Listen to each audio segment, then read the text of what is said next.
നമസ്കാരം. മലയാളി വാർത്ത അനാലിസിസിലേക്ക് സ്വാഗതം. കണ്ണൂരിലെ പാനൂരിൽ ബോംബ് നിർമ്മാണത്തിനിടെ ഒരു ഡിവൈഎഫ്ഐ പ്രവർത്തകൻ കൊല്ലപ്പെടുകയും 4 CPM പ്രവർത്തകർ അറസ്റ്റിലാവുകയും ചെയ്തെങ്കിലും സ്ഫോടനത്തിന്റെ ഇഫക്റ്റ് മുഖ്യമന്ത്രിയോടോളം മറ്റാർക്കും ഏശിയിട്ടില്ല.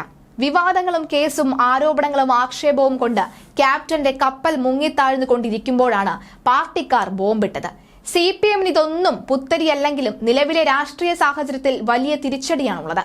നരേന്ദ്രമോദിയുടെ ഫാസിസത്തെയും കോൺഗ്രസിന്റെ മൃദു ഹിന്ദുത്വത്തെയും മല്ലിട്ട് തോൽപ്പിക്കാൻ ഇറങ്ങിയവർക്ക് സ്വന്തം ആയുധപ്പുരകളുണ്ട് എന്ന സത്യമാണ് പുറത്തായത്.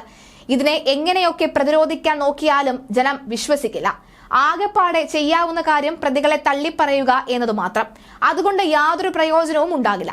സ്ഫോടനത്തിൽ കൊല്ലപ്പെട്ട ഷെറിൻ KK ശൈലജ ടീച്ചർക്കൊപ്പം നിൽക്കുന്ന ചിത്രം സമൂഹ മാധ്യമങ്ങളിൽ വ്യാപകമായി തന്നെ പ്രചരിക്കുന്നുണ്ട്. UDF ഇതിനെ ആയുധമാക്കുകയും ചെയ്യും. 7 സ്റ്റീൽ ബോംബുകളാണ് സ്ഥലത്ത് നിന്ന് പോലീസ് കണ്ടെത്തിയത്. പ്രദേശത്ത് ബോംബ് നിർമ്മാണം വ്യാപകമാണെന്നും പരിശീലനം നേടിയവർ ഉണ്ടെന്നുമാണ് ഇതിലൂടെ മനസ്സിലാക്കേണ്ടത്. തെരഞ്ഞെടുപ്പിനിടെ എന്തിനാണ് ബോംബ് നിർമ്മിച്ചത് എന്നതിനുള്ള ഉത്തരം മാത്രം വ്യക്തമല്ല. രഹസ്യ അന്വേഷണ വിഭാഗം ഇക്കാര്യത്തിൽ വേണ്ടത്ര ജാഗ്രത പുലർത്തിയിട്ടില്ല. എല്ലാം ആനുകൂല്യങ്ങൾക്കും ഇടയിൽ ആക്രമണ രാഷ്ട്രീയം മാത്രമാണ് ബാക്കി ഉണ്ടായിരിക്കുന്നത്. CPM അതുകൂടെ സംഭാവന നൽകിയതോടെ പ്രചാരണത്തിന്റെ അവസാന ഘട്ടം കൂടുതൽ കലുഷിതമായി, പ്രത്യേകിച്ച് മലബാറിൽ. ബോംബ് നിർമ്മാണം സംബന്ധിച്ച് കേന്ദ്ര ഇന്റലിജൻസ് മാസങ്ങൾക്ക് മുൻപ് സംസ്ഥാന പോലീസിന് റിപ്പോർട്ട് നൽകിയിരിക്കുന്നതാണ് ലഭ്യമായ വിവരം. ഭരിക്കുന്നവരുടെ പിന്തുണയില്ലാതെ പോലീസിന് ഇത് കണ്ടില്ല എന്ന് നടിക്കാനാവില്ല. കണ്ണൂരിലും വടകരയിലും CPMന് ശക്തമായ വെല്ലുവിളിയാണ് കോൺഗ്രസ് സ്ഥാനാർത്ഥികൾ ഉയർത്തുന്നത്. അതിനെ നേരിടാൻ പഠിച്ച പണി 18 പയറ്റാനുണ്ട്. ഇതിനിടെയാണ് ബോംബ് ബൂമറാങ് ആവുന്നത്. KK ശൈലജ ആക്രമണ രാഷ്ട്രീയത്തിന് എതിരാണെങ്കിലും പാർട്ടിക്കാർ കാണിച്ചുകൂട്ടുന്ന ഇത്തരം അനിഷ്ട സംഭവങ്ങൾ സ്ഥാനാർത്ഥികൾക്ക് തിരിച്ചടിയാകും. പാർട്ടി പലരെയും ചൊൽപ്പടിക്ക് നിർത്താനാണ് അക്രമികളെ വളർത്തിക്കൊണ്ടുവരുന്നത്. പ്രാദേശികമായ വിഷയങ്ങളിൽ ഇടപെടുന്നത് ഇത്തരം ആളുകളായിരിക്കും. മലബാറിലെ CPM രാഷ്ട്രീയം ഇങ്ങനെയാണ്. കയ്യൂർ സമരത്തിൽ പങ്കെടുത്ത നേതാവിന്റെ കൊച്ചുമകളോടുള്ള വിരോധം കാരണം അവരുടെ പറമ്പിൽ നിന്ന് തേങ്ങയിടാൻ പോലും പ്രാദേശിക CPM നേതാക്കൾ സമ്മതിക്കുന്നില്ല. ഏതാനും ദിവസങ്ങൾക്ക് മുൻപ് കാസർഗോഡാണ് ഈ സംഭവം നടന്നത്. പ്രദേശത്തുള്ളവർ തേങ്ങയിടാൻ വരാത്തതിനാൽ പുറത്തുനിന്ന് ആളുകളെ എത്തിച്ച് തേങ്ങ പറക്കുന്നതിനിടെ ലോക്കൽ സെക്രട്ടറിയുടെ നേതൃത്വത്തിലുള്ള സംഘം എത്തി തടയുകയും ഉപദ്രവിക്കുകയുമായിരുന്നു. പോലീസിൽ പരാതി കൊടുത്തിട്ട് ഒരു ചുക്കും നടന്നില്ല. കാസർഗോഡ്, കണ്ണൂർ ജില്ലകളിലെ CPM കോളനികളിലും സ്വാധീന മേഖലകളിലും അവർക്കിഷ്ടമില്ലാത്തതൊന്നും ചെയ്യിക്കാനാകില്ല എന്ന ദയനീയാവസ്ഥയിലാണുള്ളത്.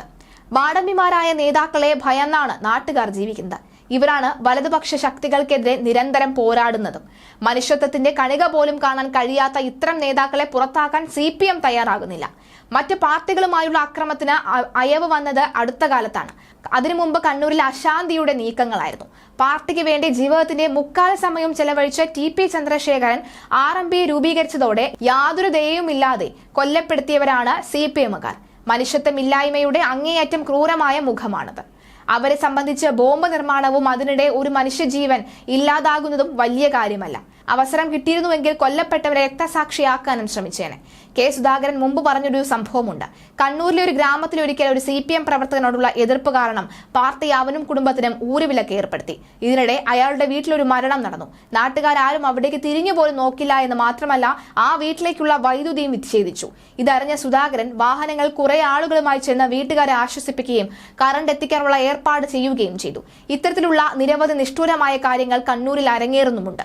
പാർട്ടിയുടെ കൊല്ലിനും കൊലയ്ക്കും യുവാക്കളെ കിട്ടാതായതോടുകൂടിയാണ് കൊടിസുനിയെയും കിർമാണി മനോജനെയും പോലെയുള്ള വാടക ഗുണ്ടകളെ കളത്തിലിറക്കി തുടങ്ങിയത്. ഇവരെയെല്ലാം നിയന്ത്രിച്ചിരുന്ന അന്തരിച്ച CPM നേതാവായിരുന്ന കുഞ്ഞനന്ദനായിരുന്നു. അതുകൊണ്ടാണ് പിണറായിയും EP ജയരാജനും കുഞ്ഞനന്ദനെ ഇപ്പോഴും വാഴ്ത്തിപ്പാടുന്നത്. TP ചന്ദ്രശേഖർ വധക്കേസിലെ പ്രതിയായ കുഞ്ഞനന്ദൻ കൊല്ലപ്പെട്ടിട്ടും പിഴത്തുക അടയ്ക്കണമെന്ന് ഹൈക്കോടതി നിർദ്ദേശിച്ചത് വെറുതെയല്ല. തെരഞ്ഞെടുപ്പ് കാലത്ത് ആക്രമണം നടത്താൻ ആയുധം നിർമ്മിക്കാൻ CPMന് ഭയമില്ല എന്നത് പൊതുസമൂഹത്തെ മാത്രമല്ല ഇടതുമുന്നണിയിലെ മറ്റ് പാർട്ടികളെയും ഞെട്ടിച്ചിരിക്കുകയാണ്. എന്നിട്ടും CPM നേതാക്കൾക്ക് ഇപ്പോഴും നേരം വെളുത്തിട്ടില്ല. പറഞ്ഞു തേഞ്ഞ അടുത്ത ന്യായീകരണം അവർ ആവർത്തിച്ചു പറയുകയാണ്. ഇതിനുള്ള മറുപടിയും ജനം ബാലറ്റ് പേപ്പറിലൂടെ നൽകുമെന്ന് പ്രതീക്ഷിക്കുന്നു.